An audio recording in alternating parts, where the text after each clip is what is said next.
Jeet media network ಎಂದೆಂದಿಗೂ ನಿಮ್ಮೊಂದಿಗೆ. ವೀಕ್ಷಕರೇ ನಮಸ್ಕಾರ. ಜೀತ್ ಮೀಡಿಯಾ ನೆಟ್ವರ್ಕ್ ಯೂಟ್ಯೂಬ್ ವಾಹಿನಿಯ ವಿಶೇಷ ವಿಡಿಯೋ ನೋಡೋದಕ್ಕೆ ನಿಮಗೆಲ್ಲ ಸ್ವಾಗತ. ಸ್ನಾನ ಮಾಡುವಾಗ ಈ ಉಪಾಯ ಮಾಡಿದ್ರೆ ಸಾಕು, ನಿಮ್ಮ ಮನೆ ಹಾಗೂ ಮನಸ್ಸಲ್ಲಿರುವ ನೆಗೆಟಿವ್ ಎನರ್ಜಿ 2 ನಿಮಿಷದಲ್ಲೇ ಮಾಯವಾಗುತ್ತೆ ಅನ್ನೋ ರಹಸ್ಯ ಮಾಹಿತಿಯನ್ನ ಈ ವಿಡಿಯೋದಲ್ಲಿ ನಾವು ನಿಮಗೆ ತಿಳಿಸ್ಕೊಡ್ತಾ ಇದ್ದೀವಿ. ಹಾಗೇನೆ ವಿಡಿಯೋಗೆ ಈಗಲೇ ಒಂದು ಲೈಕ್ ಕೊಟ್ಟು ವಿಡಿಯೋದ ಕೆಳಗಡೆ ಓಂ ಮಹಾಲಕ್ಷ್ಮಿಯೇ ನಮಃ ಅಂತ ಕಮೆಂಟ್ ಮಾಡೋದಕ್ಕೆ ಮರಿಬೇಡಿ.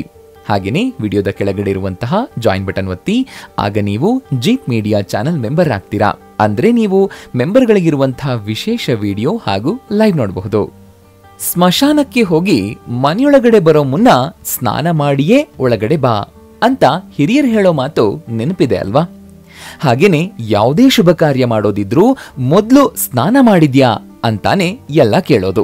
ಅಷ್ಟೇ ಅಲ್ಲ, ಬೆಳಗ್ಗೆ ಎದ್ದ ತಕ್ಷಣ ಸ್ನಾನ ಮಾಡಿಯೇ ದಿನನಿತ್ಯದ ಕೆಲಸ ಆರಂಭ ಮಾಡು ಅಂತಾನು ಮನೇಲಿ ಆಗಾಗ ಹೇಳ್ತಾ ಇರ್ತಾರೆ. ಇದರ ಅರ್ಥ ಆ ದಿನ ಶುಭಮಯವಾಗಿರ್ಲಿ ಅಂತ. ಆದ್ರೂ ಕೆಲವರು ಸ್ನಾನ ಅಂದ್ರೆ ಸಾಕು ಮುಗ್ಮುರ್ಕೊಳ್ತಾರೆ. ಅದರಲ್ಲೂ ಚಳಿಗಾಲ ಬಂದ್ರೆ ಸಾಕು, ಬೆಳಗ್ಗೆ ಏಳೋದೇ ದೊಡ್ಡ ಸಾಹಸದ ಕೆಲಸ.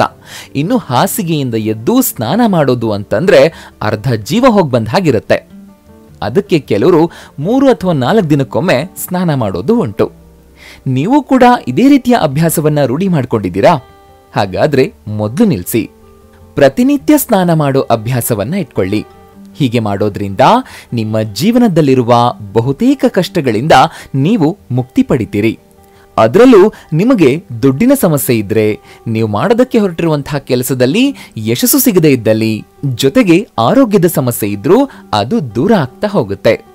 ಸ್ನಾನ ಮಾಡೋದ್ರ ಜೊತೆಗೆ ನಾವು ಹೇಳೋದಕ್ಕೆ ಹೊರಟಿರುವ ಈ ಚಿಕ್ಕ ಪುಟ್ಟ ಉಪಾಯಗಳನ್ನ ಒಂದೇ ₹1 ಖರ್ಚಿಲ್ಲದೆ ಮಾಡಿದ್ರೆ ಸಾಕು. ಹಾಗಾದ್ರೆ ಆ ಉಪಾಯಗಳು ಏನೇನು ಅನ್ನೋದನ್ನ ಈ ವಿಡಿಯೋದಲ್ಲಿ ತಿಳಿಸ್ತಾ ಇದ್ದೀವಿ. ಇದನ್ನ ನೀವು ಸ್ಕಿಪ್ ಮಾಡದೆ ನೋಡಿದ್ರೆ ಆ ಉಪಾಯಗಳು ನಿಮಗೂ ಅರ್ಥ ಆಗ್ತಾ ಹೋಗುತ್ತೆ.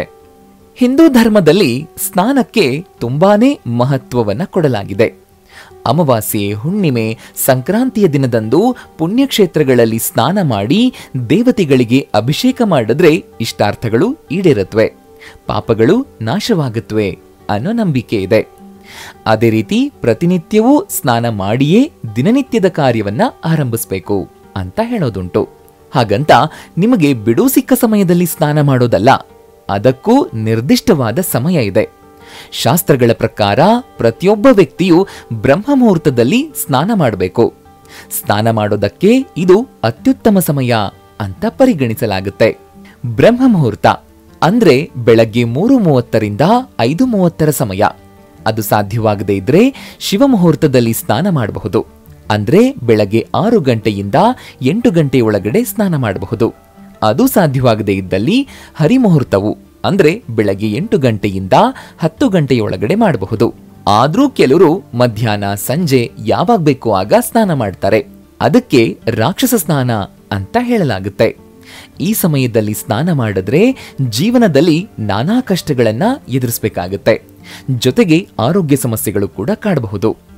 ಈಗ ನೀವೇ ನಿರ್ಧಾರ ಮಾಡಿ ಯಾವ ಸಮಯದಲ್ಲಿ ಸ್ನಾನ ಮಾಡಿದ್ರೆ ಉತ್ತಮ ಅನ್ನೋದನ್ನ. ಗರುಡ ಪುರಾಣದಲ್ಲೂ ಪ್ರತಿನಿತ್ಯ ಸ್ನಾನ ಮಾಡೋದ್ರ ಬಗ್ಗೆ ಉಲ್ಲೇಖ ಮಾಡಲಾಗಿದೆ. ಭಗವಂತನು ಪಕ್ಷಿಗಳ ರಾಜನಾದ ಗರುಡನಿಗೆ ಸ್ನಾನದ ಪ್ರಯೋಜನಗಳನ್ನ ವಿವರಿಸ್ತಾನೆ. ಮತ್ತು ಯಾವ ವ್ಯಕ್ತಿ ಪ್ರತಿದಿನ ಸ್ನಾನ ಮಾಡ್ತಾನೋ ಅವನು ದೈವಿಕ ಜ್ಞಾನವನ್ನ ಪಡಿತಾನೆ ಅಂತ ಹೇಳಲಾಗಿದೆ. ಇದಲ್ಲದೆ ಬ್ರಹ್ಮ ಮುಹೂರ್ತದಲ್ಲಿ ಎಚ್ಚರಗೊಂಡು ಧರ್ಮ ಮತ್ತು ಅರ್ಥವನ್ನ ಚಿಂತಿಸುವವನು ಲೌಕಿಕ ಮತ್ತು ಪಾರಮಾರ್ಥಿಕ ಫಲಗಳನ್ನ ಪಡಿತಾನೆ.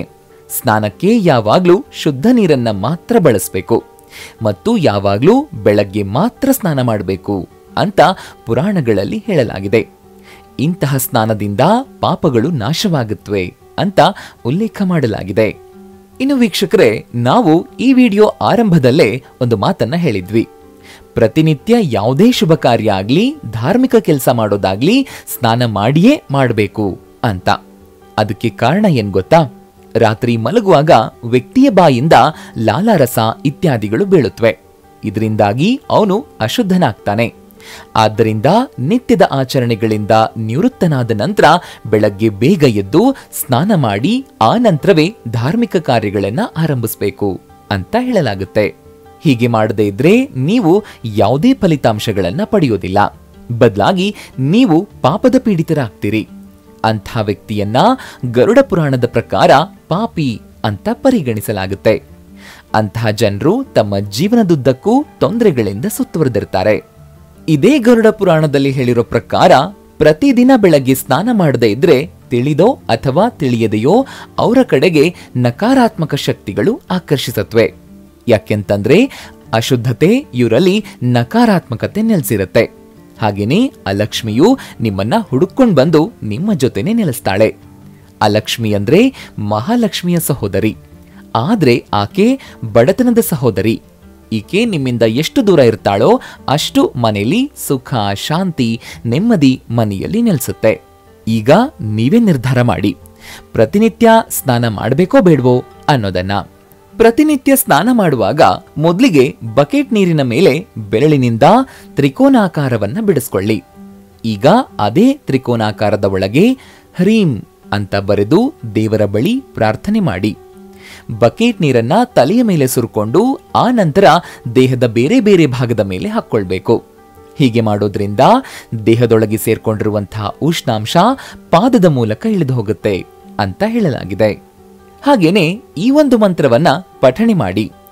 ಗಂಗೆ ಚ ಯಮುನೆ ಚೈವ ಗೋದಾವರಿ ಸರಸ್ವತಿ ನರ್ಮದೆ ಸಿಂಧು ಕಾವೇರಿ ಜಲಸ್ಮಿನ್ ಸನ್ನಿಧಿಂ ಕುರು.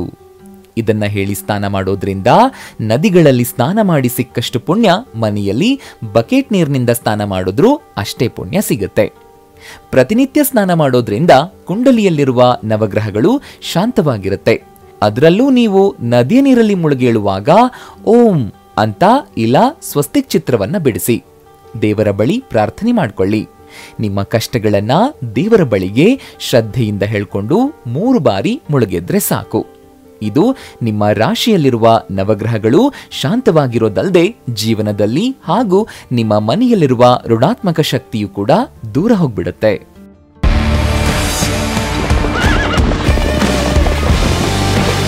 ಜೀತ್ ಮೀಡಿಯಾ ನೆಟ್ವರ್ಕ್ ಎಂದೆಂದಿಗೂ ನಿಮ್ಮೊಂದಿಗೆ.